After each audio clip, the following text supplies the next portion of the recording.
AUKUS in Parliament, but it won't be in here because we've got the Special Envoy for Social Cohesion, Peter Khalil, to just bring the mood down. We have to be polite, don't we, Tom? I can't say anything angry ever again. That's your problem. But you're always pretty polite, I'll give you that. Thank you. What about AUKUS? So this is your other area of expertise, if you like. I don't know about that, but yeah. A lot within the security realm. Yeah.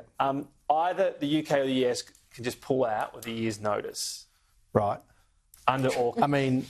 I mean, this is... Where does that anyone worth looking security? or who bothered to look, this has been very public knowledge for over a year now. This is a legal underpinning, I guess, of the agreement. This is the publication agreement. Yeah. Where would that When was it made public? When was it made public? The details around this have been discussed for a long period of time, and the elements that are in this legal agreement, which I haven't seen myself. When was it made public that you could pull out within a year? I haven't seen the legal agreement. This has just dropped, so I've not been privy to those meetings. What I'm saying, Andrew, this has been around for a while. All of the elements. This 1 year element been around for all a while? The elements. Have I just missed it? Well, you might have, Andrew. I don't know. Have you, though? I don't know. But what I'm saying is that the substantive elements around the AUKUS agreement between the three countries, the sharing of technology, the sharing of all the technology and the defence capabilities and the work that we're doing together, the innovation, all the initiatives, that has been publicly aired over a long period of time. And this, in my understanding, is that this is a legal document that brings that together. Doesn't it open up to a new administration in either country just going, no, we're not having this? The 1 year clause? Well, like a Trump administration? I can't speak to that. My understanding is, from what I understand, is both the Trump team and the Kamala Harris, now Waltz team, have been strong supporters of the AUKUS arrangement. But even on the submarines, they've been behind in production. So if they go, gee, we're not going to have enough, Australia, you can wait 5 more years. They'll be able to do that, won't they? Now, right, I mean, I know you're focusing on the sort of all the things that could go wrong with this, and this is a huge undertaking by Australia, the US and the UK. But there are many positives of this. Rather than talking about all the things that could go wrong, this is an important step because it provides that legal underpinning for what is a very important agreement between the three countries, and it's a step in the right direction. Rather than thinking of the negative, see this as a step forward. We can have all these positives. If they can pull out in 12 months, they all evaporate. That's the point. Well, I mean, Tom, I can't crystal ball the future. I don't know what will happen in the future. What I do know is that there is a very strong commitment from all three countries to this sharing of technology and the work that we're doing together on all this. What about this clause? The agreement requires Australia to indemnify the UK and the US against any liability, loss, cost, damage or injury, including third-party claims arising out of, related to or resulting from nuclear risks attributable to radioactive, toxic, explosive or other hazardous properties of material connected with design, manufacture, assembly, transfer, etc. Is that fair enough? OK, so you're reading out a legal section to me, and rather than let's do... It's on the screen, if that helps. Is that on the screen?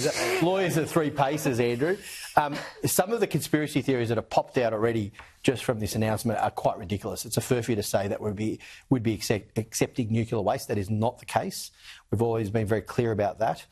So I'm not sure if that's what you're referring to, but the fact is... Just says we're liable, I guess. Yeah.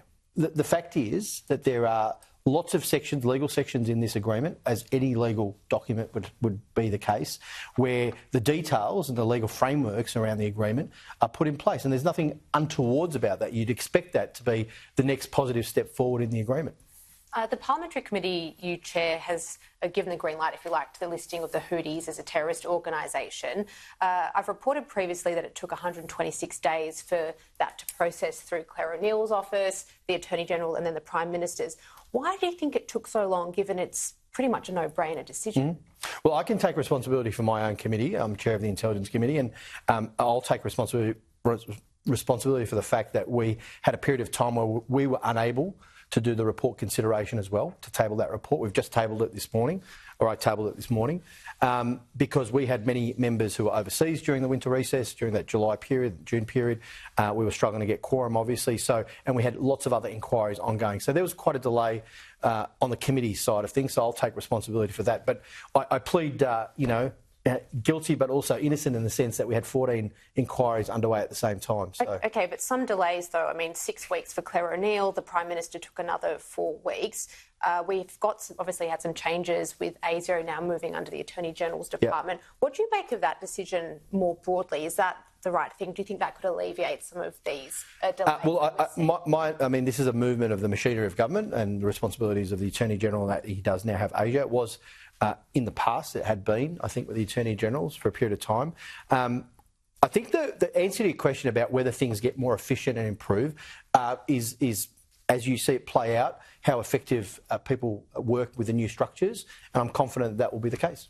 You're the special envoy now for social cohesion. Tell me, what's your take on the idea of a Muslim Voices party?